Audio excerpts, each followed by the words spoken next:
Chapter 14. Deacon.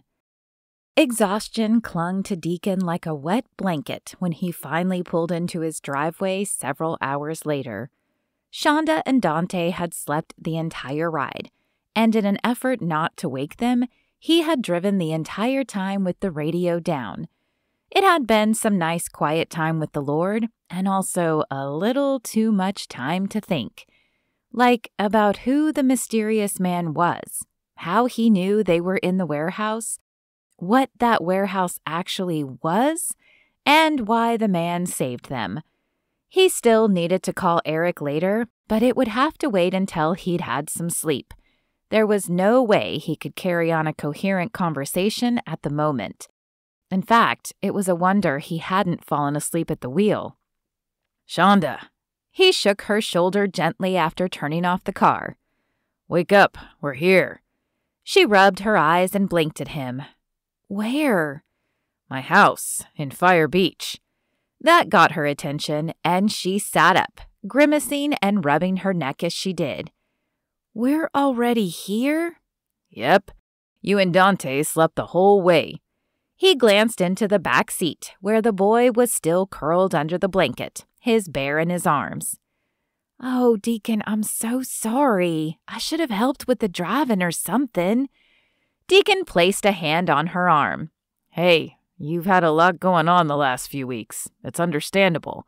And you wouldn't have known the way to get here anyway. Let's get you guys inside and settled, and you can make it up to me by making that dinner we never got last night when I finally wake up. Deal?" Her mouth pulled into a small smile. "Deal." Deacon nodded and removed his hand, though he didn't want to. He liked touching Shonda. He missed it. But he had no idea if she felt the same, which was going to make this very awkward until they had a necessary heart-to-heart. "Why don't you wake Dante and I'll unlock the door?" "Yeah, of course." He hurried up the short walk to his place, but fumbled with the key. His vision was growing hazy, and he knew he wouldn't last much longer without decent sleep. As a fireman, he often worked long hours, but the adrenaline of the job kept him awake, and he took short naps when he could. He had neither of those things now. When the door opened, he flicked the light switch, scanning the room as he did. He didn't think he'd left the place a mess, but he was too tired to remember for sure. Thankfully, everything was in its place, so he continued to the guest room, stopping at the hall closet to grab an extra blanket and pillow. The guest room wasn't large, but there was a bed and a dresser. Hopefully, Shonda wouldn't mind sharing a bed with her son, at least until he could get them bigger accommodations. He tossed the blanket and pillow on the bed and then made his way back to the front door to meet Shonda and Dante.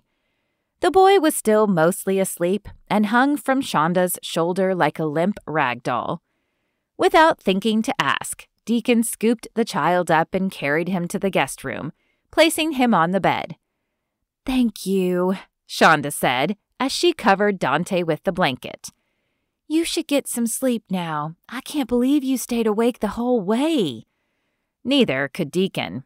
"I will. I'm going to lock the front door and then crash. Do you need anything else?" A sad smile played at her lips. "Besides going back in time? No, I'm good. I'm assuming you won't mind if I scavenge for some food if I wake before you?" Deacon shook his head. "My house is yours. Feel free to rummage around for whatever you need." "Thank you again." Deacon nodded and stepped out of the room. After locking the front door and checking the back one, he stumbled toward his own room. His bed beckoned him like an oasis in a desert, and his eyes closed as his head hit the pillow. Deacon opened his eyes to light streaming in his windows. He blinked at his watch, shoving back the covers when he realized it was after 2 in the afternoon. How had he slept so long? He quickly changed into new clothes. He couldn't remember the last time he'd slept in his clothes, and headed to the kitchen. Shonda looked up from the table as he entered. "Hey, feeling better?" "Yeah, I guess. Where's Dante?" Shonda rolled her eyes. "Sulking in the room. He realized he left behind his favorite game and doesn't understand why we can't go back to get it. Speaking of which, when do you think we'll be able to go back, at least to get our stuff?" Deacon pulled out a chair and sat across from Shonda. "I don't know. I'm going to call Eric in a minute and see what he says.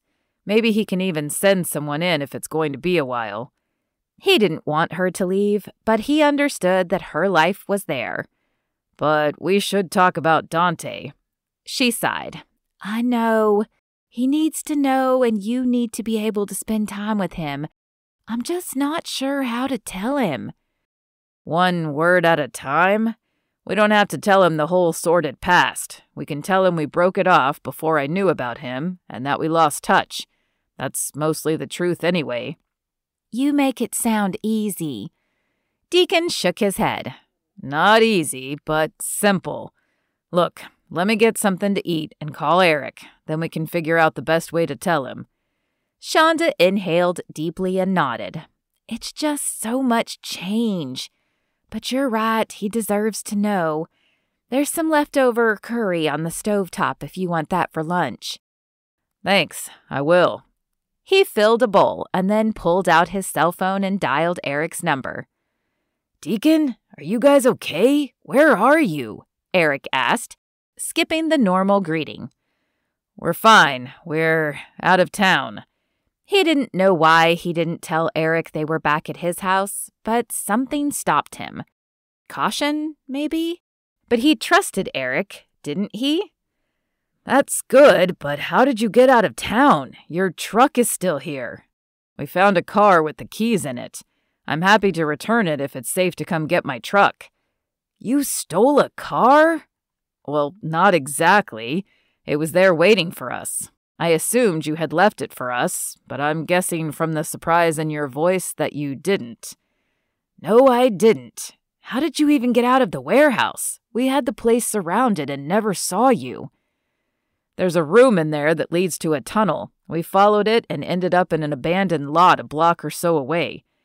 Eric, I think something fishy is going on in that warehouse.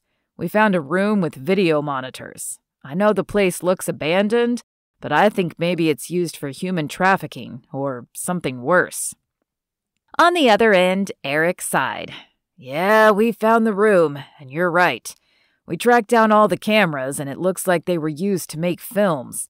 I have no idea who's behind that, but I guess I'll be adding that case to my load. Speaking of which, we caught the 2 men who followed you, but I don't know if they're linked to the fentanyl issue yet, because they're not talking. They have to be, though, right? Why else would they have been watching Shonda? I don't know, but I promise I'm looking into it. Regardless, I don't think it's safe to come back yet. We're still working on the department issue here, and it looks like it might be a while. You know how it is." Deacon understood. He hadn't known any bad cops while he was on the force, but he'd heard stories of a few. Men who had started out good, but became corrupted by money or the lack of justice they saw. Because of their training, and sometimes their positions, it was often hard to pin a crime to them, and even more challenging to get other cops to bring them in.